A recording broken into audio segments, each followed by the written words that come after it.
Hello and welcome back for another episode of Financial Freedom by 40. In this week's episode, we are exploring the centre of Australia. We visit the West MacDonnell Ranges and get to check out some of the stunning scenery through there. We then continue our journey around the Mereenie Loop, which is a bit famous for being a bit bumpy, but we didn't find it too bad ourselves. Then we visited the beautiful Kings Canyon and took on the Kings Canyon Rim route. This is well worth the adventure, and it wasn't again as hard as we thought it might be. We also got to experience some of the stunning Northern Territory sunsets at some beautiful free camps on our way around this part of Australia. We spent the night last night in Alice Springs, so we stayed at the National Transport Museum, which is a little camp about 5k's outside of Alice Springs. Good spot to stay up for the night, and it was only $30 for a powered site, so pretty affordable too. And now we're on our way out to the West MacDonnell Ranges, which are just to the west of Alice Springs. There's a range that runs sort of right across Alice Springs called the MacDonnell Ranges. So this is the western side, and there's quite a few cool things to see out here, and we'll probably go have a look at the eastern side on our way back up from Uluru. But there's some beautiful mountain ranges out, you can see out this side of the car, and then they're also over the other side as well. So the first walk we're off to have a look at is, what did I say it was? Simpsons Gap, and then we'll go have a look at the Stanley Chasm as well. We're here at the Simpsons Gap walk, and as you can see, the temperature has dropped a fair bit. We're all wearing our puffer jackets, and they really have our beanies on, so it's quite cool this morning. Caravan said it was 8 degrees, but yeah, it feels a bit icy. So this is the gap that we've come to see. Pretty stunning scenery once again. Look, there's Dad over there going to take a photo of us. One of the things we did while we were at Simpsons Gap was to go on a ranger walk. So they have a variety of different free ranger talks and walks in the national parks in Northern Territory. They run on certain days, so you just need to get the brochure from an information centre to find out when they are. And it was really informative to learn a bit about the landscape and the vegetation and the animals that live here. Now what we're doing, if you're wondering, in this video here is we're watching a mother rock wallaby with her little Joey out in the rocks here. Now I'm watching this back, having been there, and I am struggling to spot the rock wallabies in this video. So have a look and see if you can spot them, but I can't see them when I'm looking now, so you might just be lucky. So we're just pulling into the Stanley Chasm, so there's another walk here. It's about 20 minutes long, I believe, and best viewed between 11 and 1, and it's nearly 12 o'clock now, so good timing here. So we're gonna find ourselves a park, apparently caravan friendly parking, so let's hope, and go and have a look. Off we go to Stanley Chasm. The Stanley Chasm is beautiful, but it's not quite as big as some of the other chasms that we have seen on our trip. It's still worth having a little bit of a look in. There is a separate fee you have to pay to visit this one. It is administered by the local Indigenous people and not by the national parks. There is also this really neat little side track that takes you up onto the Larapinta track, which is a multi-day hike that runs through this area. We didn't do the long track, of course, but it was kind of neat to be able to have a look at what the scenery would be like if we were to do it. It was a pretty steep walk, but it was well worth the diversion from the chasm route. So we're here to take these boys on another long walk to the Ellery Creek Big Hole. Where we can see the place. Well, we get lots of complaints about going on long walks, but we haven't had too many long walks today, have we? 200 meters. So 200 means one way. this is Ellery Creek Big Hole, which has a swimming hole in, which apparently at some places is up to 14 meters deep, according to the sign just back there, and it can be extremely cold, but it's a nice place for a swim on a hot day. Anyone feel like going for a swim? No. It's definitely not a hot day. So nobody feels like a swim today, but We're all jumping. Well, except for Bailey. it does look like a nice spot to go for a swim if it was warm. It's really pretty here. Actually, I think we probably chose the worst possible time of day to try and take pictures or video. Hopefully you can see it okay. It's pretty glary with the sun. Pretty amazing rock formations. You can kind of see how powerful the earth is with all the twists in the rock that you can see here. We've just arrived at tonight's free camp. I'll do a quick video while the sun's still up because we're going to go out now and do a walk just down the road here, which we didn't want to take the caravan down the road for. But how is this for a free rest stop? So looking around out here, so there are bins, there's little barbecues, there's the most amazing view. So it's actually a lookout area.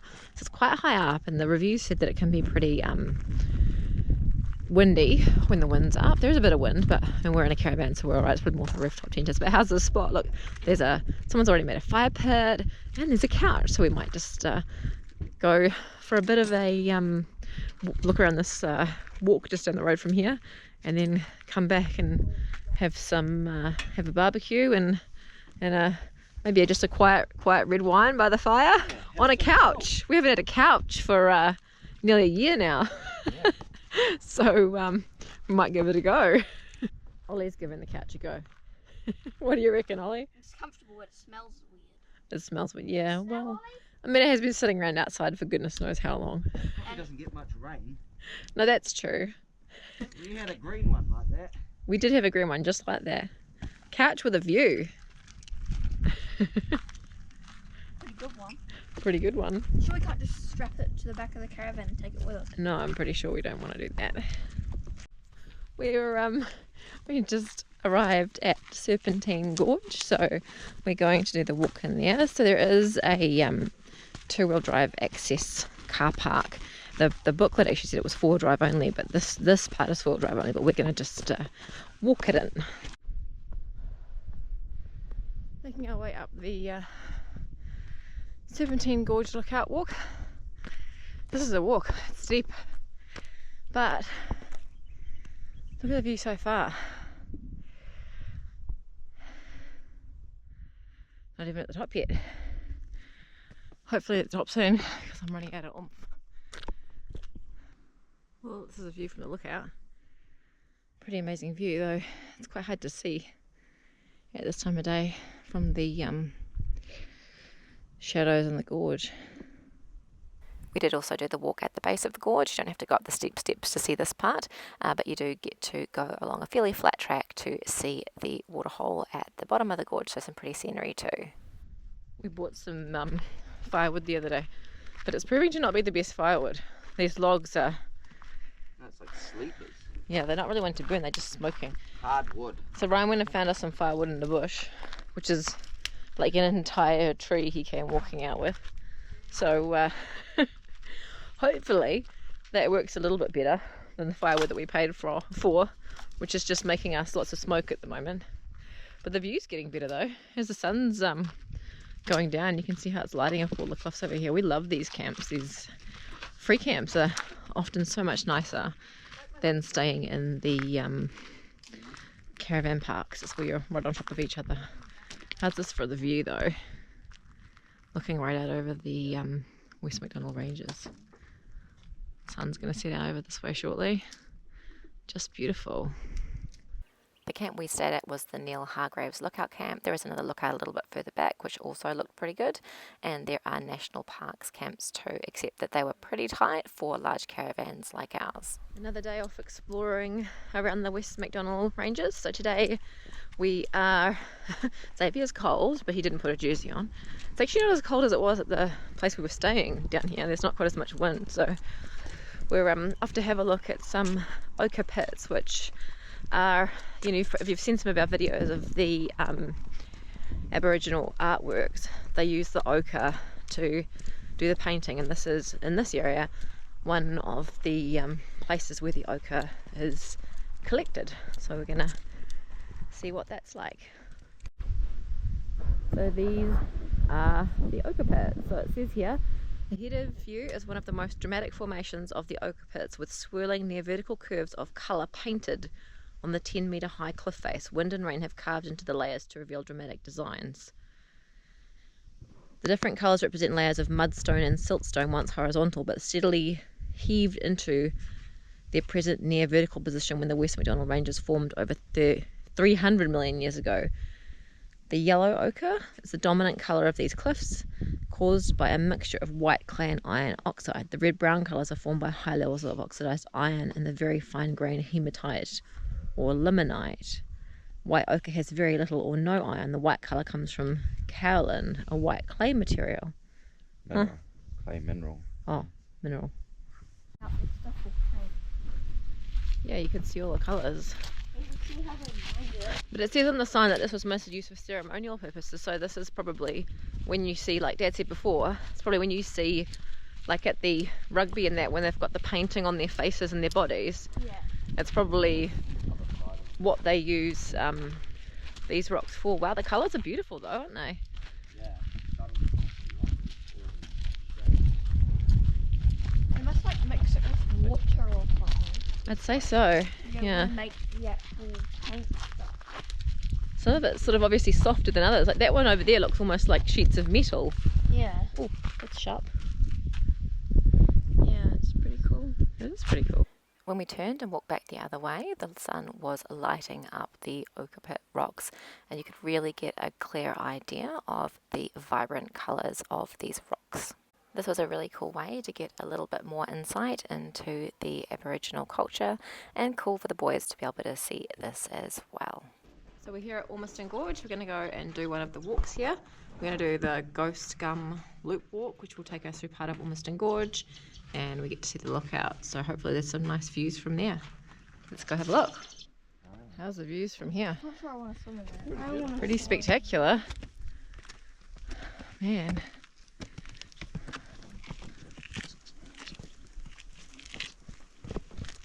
This is the view from the lookout. You can see the path down there that we'll go along to get back down to the bottom. Yeah, down that way and then back along the gorge. And then that's down to the gorge down there. Pretty amazing view. Go have a look up there, eh? What can we see from up this way? From up this side of the lookout. Oh, you can see back towards the camp over there. We're not camping here, but the caravan's parked up down into the trees down there somewhere. Oh yeah, and there's the gorge. Oh, there's the big swimming hole. It doesn't look the best for swimming at the moment, though, does it? It's a bit green. Oh, there's a lot of water down that bit. Is that fish? Is that fish in there? Yeah, that's fish. Look, you can see. Or is it weed? Or is it fish? No, it's moving. Must be fish. There's heaps of them down there. We've come back down into the bottom of the Ormiston Gorge now. So this is the big pool at the bottom, and you can see the real orange colour of the cliffs from down here a bit more now that we're not so much in the sun. It's just a hop, skip, and a jump, apparently. I'm gonna fall in. Whoop. Come on, Ollie. You can do it. Come on, quick. Well done. Oh, cool. Stop distracting me. Yeah. Oh, golly. That's freaking. Just a hop, skip, and a jump, Mum. That's what you said, wasn't it? I know, but I'm like the most We're so putting this on the YouTube video. Oh no. You're going, Mum. Oh, I'm gonna fall in. We may be some time. Oh. We may be some time. Oh, that's a long way to that rock though. It is a long way to that rock. I would go the other foot first. Your left leg onto that rock. No, I'm sure thinking, can I go that one to that one to that one? Then, You might want to take your socks and shoes off. yeah, I'm wondering that's a good idea.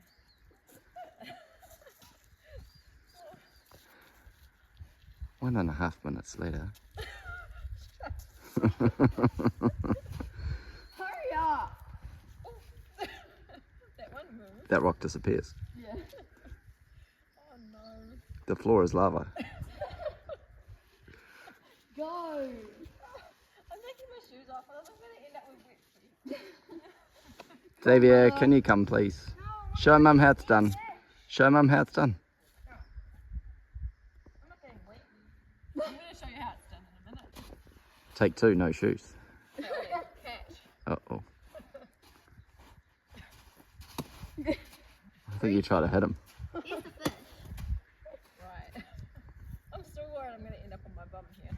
You want to throw me your bag as well, so if you do fall, you don't ruin your phone. Hey guys, look, I have a fish. Oh, now we're standing. What a fish. Ew, it's dead. Yeah, it's dead, alright. It's lost its eyes. This is the uncoordinated balance. This is so going in the video. Alright, Xavier, your turn. Oh, leave the dead fish. Come just a few k's up the road from Ormiston Gorge to have a look at the Glen Helen Gorge here. So there used to be a campground here, but that's now closed, so it's just a day use area and a little walking track. We're not too sure what to expect, but we're going to come have a look. It's only 800 metres from the car park. Oh, is that a fish? So we've made it to the Glen Helen Gorge. It's quite pretty. Apparently you can swim here, but we're not going to. But cold for swimming still. It's a fly. And lots of flies. So last walk of the day for us. So we're here at Norala Bluff Conservation Reserve. So again, pretty spectacular scenery all around us. And apparently there's a crater here where a comet or a meteorite hit the earth. So we're going to have a look and see what we can see. It's also a site of cultural significance for the indigenous people here that have dreaming stories about this area as well. What can we see? Does it look like a crater? Not really. Not really. Well, maybe it's further that way. You're on. The circular mountain range rising out of the flat sand plain around you is an impact crater. Ah. So we're actually in the impact. All of the this crater. around is the crater. I thought that's what I could see on Google Maps, which I thought might have been the crater, but then I was like, oh, maybe not. It was formed by a violent arrival of a comet 142 million years ago and believed to have been approximately 1 kilometre in diameter. The impact released 1 million tonnes more energy than the atomic bomb dropped on Hiroshima in World War II. The immense energy from the impact caused both the comet and the rock below to be pulverised. Evidence shows that the rock more than 4 kilometres beneath the land surface were compressed and affected by shock waves. The rock recoiled beneath the point of impact, lifting the cavity floor upwards and outwards, thrusting rock up into the air, forming a crater 20 kilometres across. Wow. There is also a little walk you can take up one of the ridges within the crater area, and this is well worth it as it gives you a much better idea of the size and scale of the crater. We're off to Kings Canyon this morning, so we're just stopping to air down the tyres. We're about to go through and do the Mereenie loop, which is a dirt road, so it starts just here. And we've heard mixed reviews about it, but the last few people we've spoken to have said it's pretty good. You have to get a permit that allows you to cross the land because it's Aboriginal land, so it's just $5 for the permit, and we got that we can get them at Ormiston Gorge, we got it at Stanley Chasm, and you can sometimes get them from the Visitors Information Centre at Alice Springs. They didn't have them when we were there, so got them, and yeah, we're about to valid for 3 days, so we're about to hit the road, and hopefully we get through from here today through to Kings Canyon, where the weather's a bit overcast, so we're hoping the weather stays nice enough for us to do the Kings Canyon walk when we get there. It's only just after 8 o'clock this morning, so hoping to get there maybe around about 10 o'clock and do the walk. Hey, it's a herd of wild horses. They look like quite young ones, those ones over there. There's a big one over here. That's maybe that's the daddy one over there. He looks a bit bigger than the others. Well, there's horse. Okay, we've seen hooves. We're thinking we might see some camels. Yeah. So a few of those could be. Maybe they're horse hooves. Yeah, well, there's lots of hoof prints in the sand, but maybe they're horse hooves, not camel hooves. But so far we're about 30 k's now into it, 20. Into the Mereenie loop, and it's not too bad. It's a bit corrugated, but not the worst road we've been on so far. A whole bunch more horses drinking the water out of the road. Water crossing. Horsies. We've got some sort of wildlife on the road up here. It's seen us coming in there. I think it's cows. Yeah, I think you're right. Cows? Yep. Little wee herd of cows. Hi, bye. Healthy looking cows. Yeah, well, the horses are too. Still no camels though. We're probably nearly halfway through this Mereenie loop now, and the sky is getting very dark. So the clouds over there are pretty grey. We saw a rainbow over the mountains just a little while ago, so we suspect it's raining on the other side. But we're kind of hoping that it doesn't start raining, because otherwise we're going to end up with a bit of a muddy mess, I'd say, given the state of the loose dust and everything on this road. So see how we go, because I suspect it is going to start to rain. Oh, I think there actually might be a few raindrops falling now on the in the windscreen, maybe. Yikes.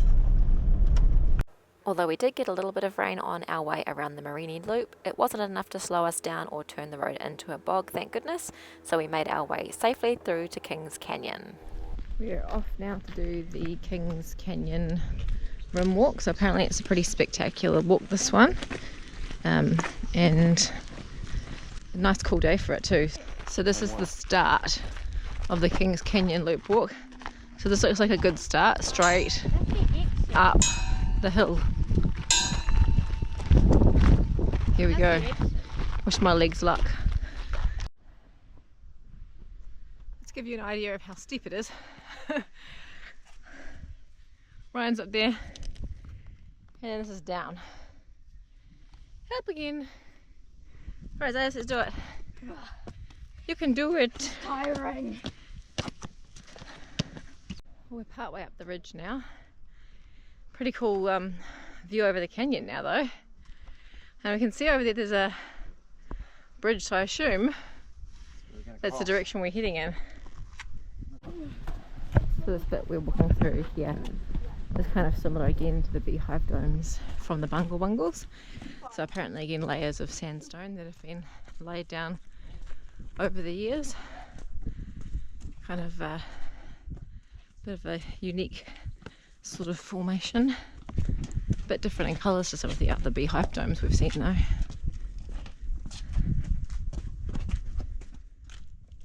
No hands. Don't fall.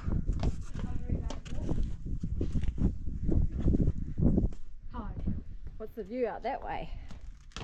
Let's have a look. Oh, it all looks pretty similar that way, doesn't it? Very domey. The walk takes you right up on top of the edge of the canyon, and there's some places where you can sort of look over and see down into the canyon, and it's quite scary for someone who has a bit of fear of heights. You can also see these big splits in the rock, so you can imagine that these rocks could just fall off the edge. I'm sure they're pretty well attached, but you can feel the wind blowing up through them. And we were actually talking while we were trying to take this video here, but the wind coming through those gaps was so loud that you can't really hear anything that we are talking about. Gives you a bit of an idea of, I mean, you won't hear anything probably on the GoPro because it's so windy, but gives you an idea of how far up you are above the canyon. Look, there's a lot of people on the other side. Yeah. We're not going. Alright, let's go have a look at this bridge here. Now let's get off this flat. And check this bridge out. This little bridge took us across to another lookout, which gives you a really good view right down the canyon and a close view to the edge. Again, it was really windy when we were here. You could feel the wind blowing up through the chasm, and we couldn't record the sound of what we were talking. It was just too loud with the wind. But you can see here the sheer cliffs on the far side, so we'll take you around there and show you that side as well. Altogether, the Kings Canyon walk took us about 3.5 hours. It was fairly steep and challenging in parts, but definitely well worth it to capture spectacular views like these ones here. We finished the Kings Canyon walk in 2 hours, so we've moved on now to a rest stop area. So we found this is another 24-hour rest stop. There's actually a just over the hill here is where you pull off the road, but you can come over these tracks and behind the hill. This is a Salt Creek rest area for anyone who's interested, but yeah, really awesome spot behind here, like heaps and heaps of space. It goes back really far. Ryan and Wally are back there collecting some firewood so we can have a fire again. Hardwood. Very hardwood. Yeah. We need a shovel to separate it. Oh. But there's tracks that go back there as well, so I suspect that you can get quite far back off the road here. But I mean, you hear a little bit of road noise here, but yeah, pretty cool rest area, being able to get a bit more off the road. So we're gonna get some dinner ready, have a fire, maybe toast some marshmallows depending on how we go. But yeah, it's been a great day. The Kings Canyon walk was great, so nice to be set up at camp though. We're all a bit tired now. Canyon's walk was hard. Hard? Especially the first part. Yeah, but did you enjoy it though? Was it worth it? Maybe. Maybe. We're just sitting down to have our dinner by the fire. I thought I'd do a video before we lose the light, but I think we might have lost the light. With a nice spaghetti bolognese and a New Zealand red wine. So yeah, what a spot. That's where we're going to leave you for this week. Thanks so much for tuning in. And next week, we're going to be back sharing some more of our time in the centre of Australia, where we are visiting Uluru and Kata Tjuta.